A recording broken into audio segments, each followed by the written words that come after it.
Welcome, seekers of hidden knowledge, to the mystical realm of the occult. Delve into the secrets of the universe as we journey together into the enigmatic world of ancient wisdom. Brought to you by your guide through the shadows of enlightenment, Wisdom Rocker. Uncover the mysteries, unlock the power, and journey with us as we explore the hidden depths within the pages of forgotten scrolls and ancient texts. Prepare to embark on a journey beyond the ordinary, where wisdom transcends time and knowledge is your greatest ally. Welcome to Wisdom Rocker. Prepare to awaken your inner sage. In this video, we will be uncovering the wisdom within the chapters of The History of Magic, including a clear and precise exposition of its procedure, its rites, and its mysteries. By Eliphas Levi. 1922. Book 4. Magic and Civilization. Duluth. Chapter 7. Superstitions relating to the devil. We have borne witness to the sobriety of decisions pronounced by the Church respecting the genius of evil. She has recommended her children not to be in fear concerning him, not to be preoccupied about him, and not even to pronounce his name. This notwithstanding the propensity of diseased imaginations and weak minds towards the monstrous and the horrible lent during the evil days of the Middle Ages, a formidable importance in most portentous forms to the darksome being who deserves nothing but oblivion, because he has rejected truth and light forever. This seeming realization of the phantom expressing perversity was an incarnation of human frenzy. The devil became the nightmare of cloisters, the human mind fell a prey to its own fear, and though supposed to be reasonable, trembled at the chimeras which it had evoked. A black and deformed monster spread its bat wings between heaven and earth, to prevent youth and life from trusting in the promises of the sun and the still peace of the stars. This harpy of superstition poisoned all things with its breath, infected all by its contact. There was dread over eating and drinking, lest the eggs of the reptile should be swallowed. To look upon beauty was to court perhaps an illusion begotten of the monster. To laugh suggested the sneer of the eternal tormentor, as a funereal echo. To weep pictured him insulting the mourner's tears. The devil seemed to keep God imprisoned in heaven while he imposed blasphemy and despair upon men on earth. Superstitions lead quickly into absurdity and mental alienation. Nothing is more deplorable and more irksome than the multitudinous accounts with which popular writers on the history of magic have burdened their compilations. Peter the Venerable beheld the devil leering in lavatories. Another maker of chronicles recognized him under the form of a cat, which, however, resembled a dog and skipped like a monkey. A certain lord of Caras was served by an imp named Orthon, which appeared as a sow, but exceedingly emaciated and indeed almost fleshless. The prior of Saint Germain-des-Prés, named William Edeline, testifies that he saw him in the form of a sheep which, as it seemed to him, must be kissed below the tail, as a mark of reverence and honor. Wretched old women confessed that he had been their lover. The Marshal Trevose died of terror, while protecting himself by cut and thrust against the devils swarming in his room. Hundreds of wretched idiots and fools were burnt on admitting their former commerce with the malignant spirit. Rumors of incubi and succubi were heard on all sides. Judges deliberated gravely on revelations which should have been referred to doctors. Moreover, they were actuated by the irresistible pressure of public opinion, and indulgence towards sorcerers would have exposed magistrates themselves to all the popular fury. The persecution of fools made folly contagious, and the maniacs tore one another to pieces. People were beaten to death, burnt by slow fire, plunged into icy water in the hope of compelling them to break the spells which they had cast, while justice intervened only to complete on the stake what had begun in the blind rage of the multitude. In recounting the history of Gilles de Laval, we have indicated sufficiently that black magic may be not only a real crime but the gravest of all offenses. Unfortunately, the method of the times confused the diseased with malefactors and punished those who should have been cared for with patience and charity. At what point does man's responsibility begin, and at what point does it end? The problem is one which may well disturb frequently the virtuous depositories of human justice. Caligula, son of Germanicus, appeared to have inherited all the virtues of his father, but his reason was distracted by poison, and he became the terror of the world. Was he in reality guilty, and ought not his crimes to be laid at the doors of those base Romans who obeyed instead of imprisoning him? Father Hilarion Tissot, who has been mentioned previously, goes further than ourselves and would include even voluntary crime in the category of madness, but unfortunately he explains madness itself as obsession of the evil spirit.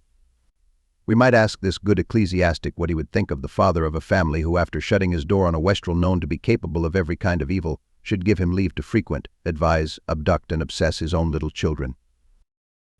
Let us therefore admit, so as to be truly Christian, that the devil, whomsoever he may be, obsesses only those who give themselves voluntarily to him, and that such are responsible for everything which he may prompt them to do. Even as a drunken man is held liable rightly for the disorders of which he may be guilty under the influence of drink. Drunkenness is a transient madness, and madness is a permanent intoxication. Both are caused by a phosphoric congestion of the cerebral nerves, which destroys our etheric equilibrium and deprives the soul of its instrument of precision. The spiritual and personal soul then resembles Moses bound and swaddled in his cradle of rushes and abandoned to the rocking of the Nile waters. It is carried away by the fluidic and material soul of the world, that mysterious water over which the Elohim brooded, when the divine word was formulated by the luminous sentence, "Let there be light." The soul of the world is a force which tends automatically to equilibrium. Either will must predominate over it, or it conquers the will. It is tormented by any incomplete life, as if this were a monstrosity, and it strives therefore to absorb intellectual abortions.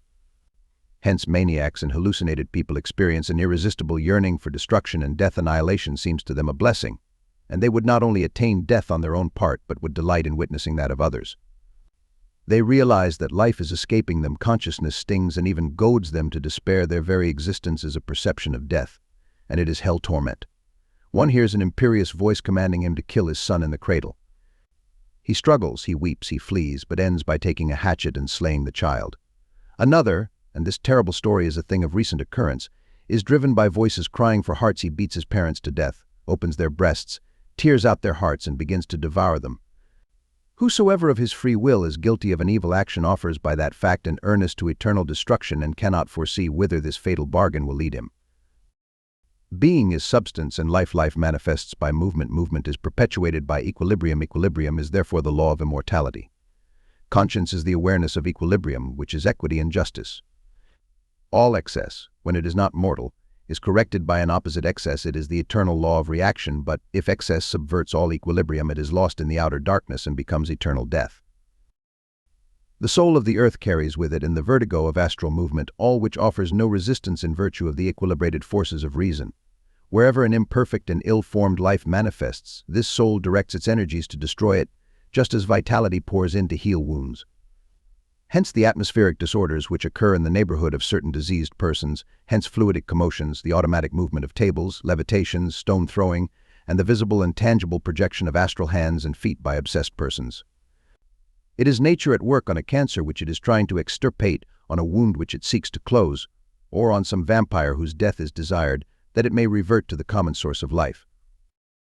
The spontaneous movement of inert objects can result only from the operation of forces which magnetize the earth. A spirit, or in other words, a thought, can raise nothing in the absence of a lever. Were it otherwise, the so to speak infinite toil of nature for the creation and perfecting of organs would be without an object. If the spirit freed from the senses could render matter obedient to its will, the illustrious dead would be the first to manifest in accordance with order and harmony, but in place of this there are only incoherent and feverish activities produced about diseased and capricious beings. These are irregular magnets which derange the soul of the earth, but when the earth is in delirium through the eruption of such abortive beings, it is because it is passing through a crisis on its own part, and through one which will end in violent commotions. There is extraordinary puerility in some who pass for serious. There is, for example, the Marquis de Merville, who refers all inexplicable phenomena to the devil. But, my dear sir, if the devil could intervene in the natural order, would he not demolish everything? By the hypothesis concerning his character, scruples could scarcely influence him.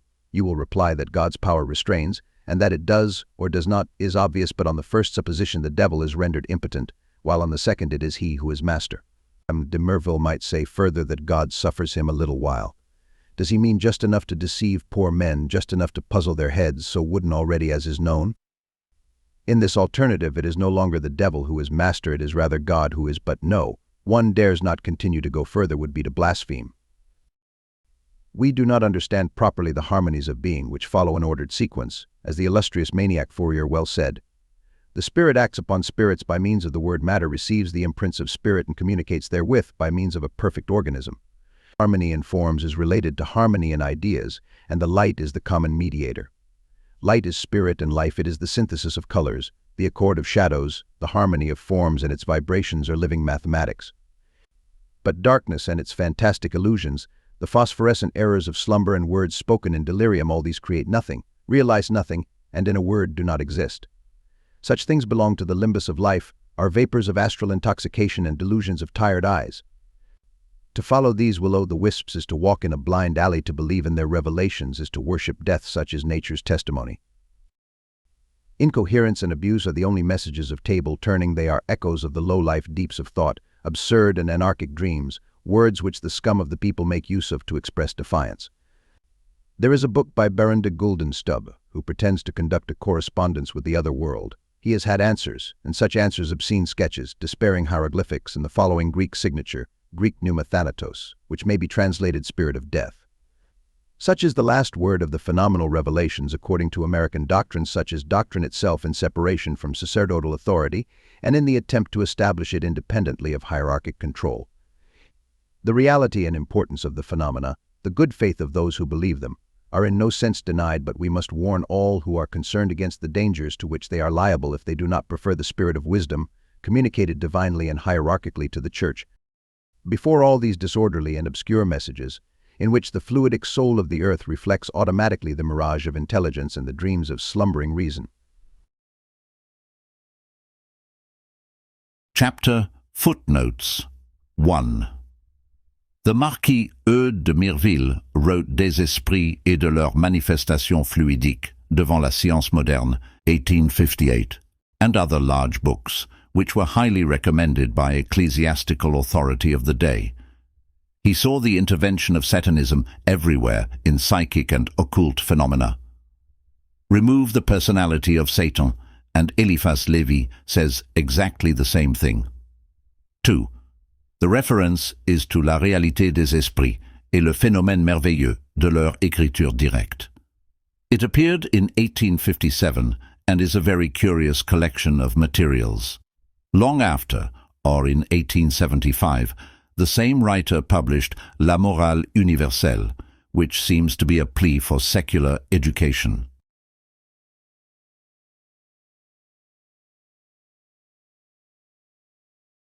Thanks for watching The Wisdom Rocker. Don't forget to like, comment, and share.